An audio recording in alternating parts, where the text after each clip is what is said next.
your boy Big Steve, and welcome to the Haze and Blue, where we smoke and talk Michigan football. So let's get into it. So just real quick, man, before we get into this weekend's game, just want to send a speedy recovery to the motherfucking legend himself, Aidan motherfucking Hutchinson. Um, Fucked his leg up, man, out for the season. It sucks because Buddy was really having his best year so far, and he was definitely an early season candidate for Defensive Player of the Year. So, as a Michigan fan, we saw this before his junior year, and we know he gonna work his ass off to come back 100% better than ever, man. So, speedy recovery to the motherfucking Michigan legend himself, Aidan motherfucking Hutchinson. Go Blue.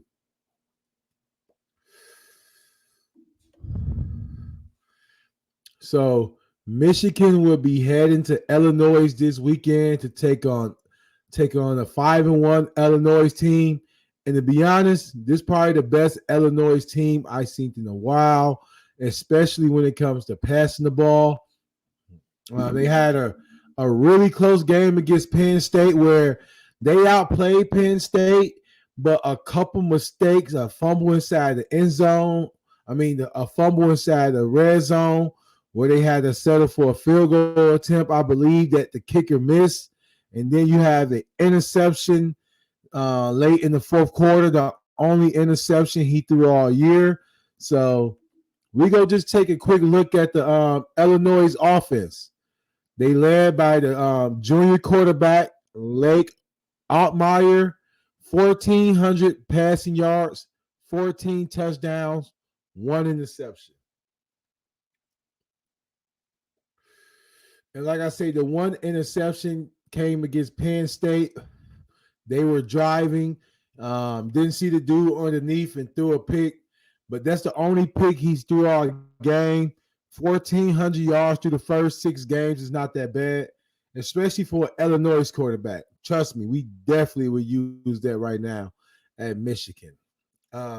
His 2 favorite targets, Pat Bryant, the 6'3" receiver, 27 catches, 452 yards, 7 motherfucking touchdowns.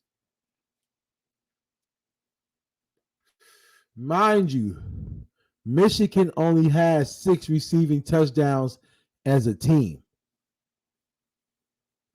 So this dude really likes to throw the ball. Like I say, Pat Bryant, 6'3", 27 catches, 452 receiving yards, 7 touchdowns.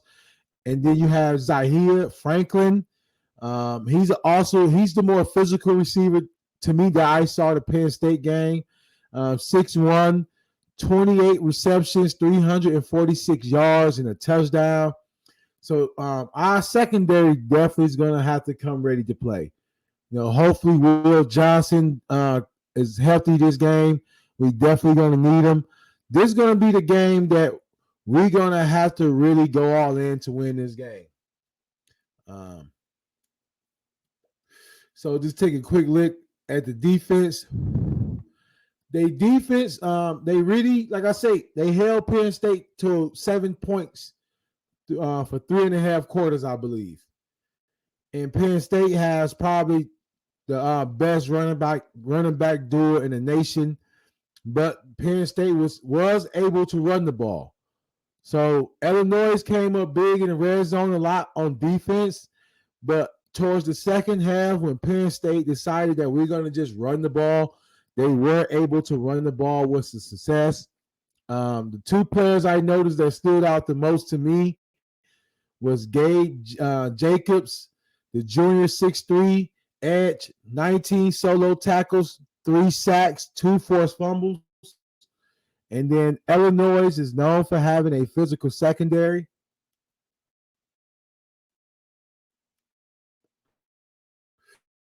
And that's led by the junior Xavier Scott. Also has solo tackles, 3 interceptions, and 1 forced fumble. So similar situation to a Minnesota. Similar situation to a Minnesota team. The only difference I would say is this team has not Minnesota, but Washington, but this team has bigger receivers. So, like I said, they like to run a lot of slants, like to get a lot of yards after the catch.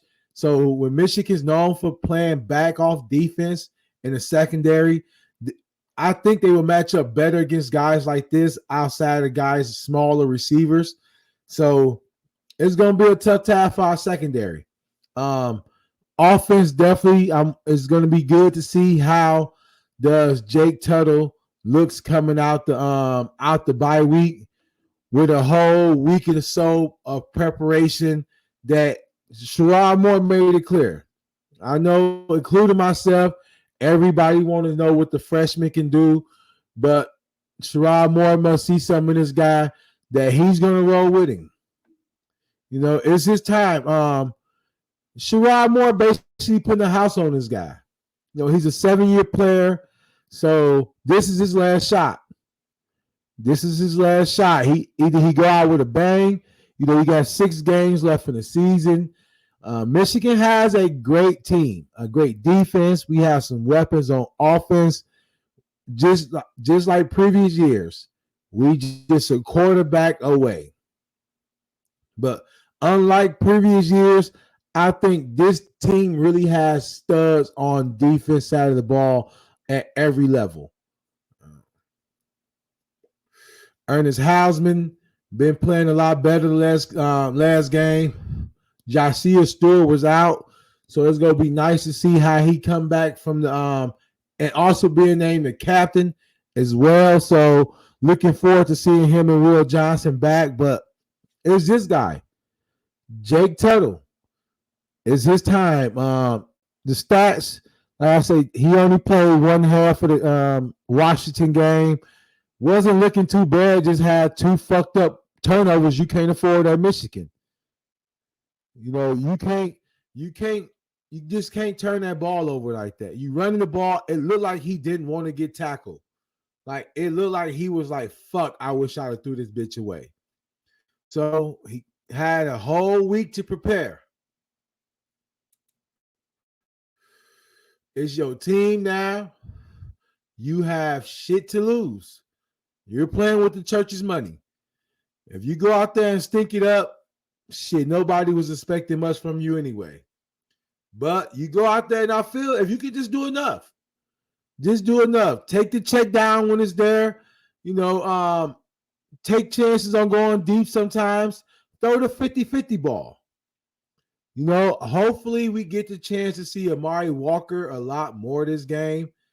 So that's definitely going to be cool to see. Can we get the deep ball to move those safeties back, and then we can work the run game.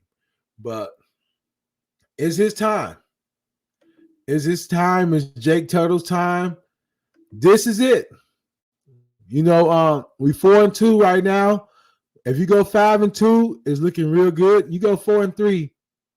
When you have as many potential first and second round players as Michigan has on his team right now, you lose 3 games and you still have Oregon and those fuck eyes and another probably one trap. That's a lot of games asking people to play that probably is not going to mean shit outside of probably beating the suck eyes. You know, when you think about it, if you Will Johnson and you have no chance of going to the playoffs, and you probably guaranteed to be a top 10 pick, it's not going to help you to keep playing. Mason Graham. You know, maybe Kenneth Grant probably want to get some more footage. But right now, if he, depending on his combine, he's a guaranteed first to second round. Depending on his, combine and injuries. But, you have these players that, and we don't have much depth. So this type of games we're going to see if Jake Tuttle can probably turn his team around as far as the offensive struggle goes and get his defense some help, we can have a chance. We only got 1 loss in the Big Ten so far.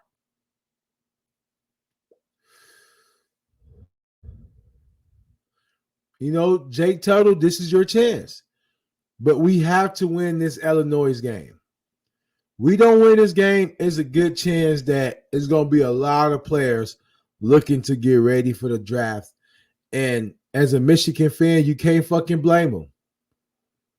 Like I say, it's not going to help you to play any games where you guarantee, Mason Graham, Will Johnson, you guarantee the top 10, top 15 pick.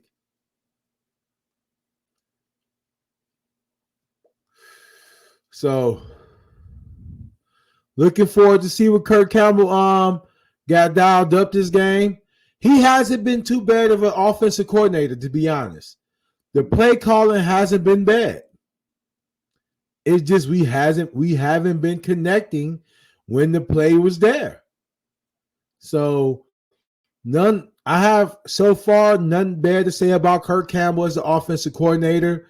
I think the defense is coming around. Hopefully the bye week helps some players get healthy, and Michigan can really make a run, and not just making the playoffs. We can make a run and showing that we can go for a four-peat as the Big Ten champions, and then let the chips fall from there. Because I believe we have talent to match any team in college football right now. That other team may have better receivers, but I'll take our tight end core and our defense over any team in the nation. And our running backs. So Michigan, Illinois, think about going live this game. Last game I tried to go live. It didn't go too good. But I'm going to try to go live this game too. It's a 2:30 start. I'm anxious to see how this fucking offense is going to look. Because since I started this channel, Michigan only lost 1 or 2 games the first 2 years I was doing this. And shit, we already at 2 losses right now. You still got to come over here and do it, win or lose. But with this type of talent, I just feel Michigan has to take advantage. When you have donors coming out saying, okay, to the players to go say, is the reason why we still a fucking powerhouse to be reckoned with. This team is stacked. Ain't too much teams in the nation can say they got the talent across the board like Michigan. Maybe Texas. That's it. It's a new era in football. So to have 3 or 4 players that's capable of going first round, you have to take advantage of that shit. So I'm looking forward to say, like I said, I hope Jake Tuttle comes out there and have a hell of a fucking game. I'm looking forward to see if Amari Walker is a factor. Can we get Samaj Morgan going? Can we get these players going? Because they are fucking weapons. Marlon Klein, the dude's a fucking animal. So Jake Tuttle, take advantage of this opportunity. Take advantage, because I'm pretty sure some way up your fucking sleeve, you probably got 1 more year of eligibility right now. You haven't played in forever, so I'm pretty sure you can use this season. Whether you Michigan quarterback next year or not, you can ball out for the rest of these 6 fucking games and get paid next year. So take advantage of it. Defense, I want to see far as defense goes, the only is at middle linebacker with Jimmy Roder or Rayshawn Burnham. I just feel like Roder's, it may be in short stints, that's why, but he's showing that he deserves more snaps. And I like Barham coming off the edge. I just feel when the player's coming up the middle, Jimmy Roder got that Big Ten type physical linebacker presence where Burnham, he's a speedy guy. I like when he's blitzing off the edge, but he don't take on linemen good enough and shed blocks like a Jimmy Roder. So defense, Jimmy Roder and Rayshawn Burnham. And also, I'm looking to see how does the Makari Page and Hillman situation goes. Because Quentin Johnson's been balling, but Makari Page has probably been the weakest link when it comes to the 3 safeties that has been rotating. And to say we have two captains who are part of the weakest link at their position, that's crazy. But hopefully Will Johnson is back, man. We're going to need him. We're going to need him. This is a statement game to show the world that Michigan is still here and we still a force to be reckoned with. The opportunity is there. Shit, if Vanderbilt can beat Alabama, motherfucking anybody can get it. So Sherrod Moore, man, let's get this shit turned around. Let's go ahead, go on this 6-game winning streak, win the Big Ten, and let's go get that back-to-back. And other than that, go motherfucking blue.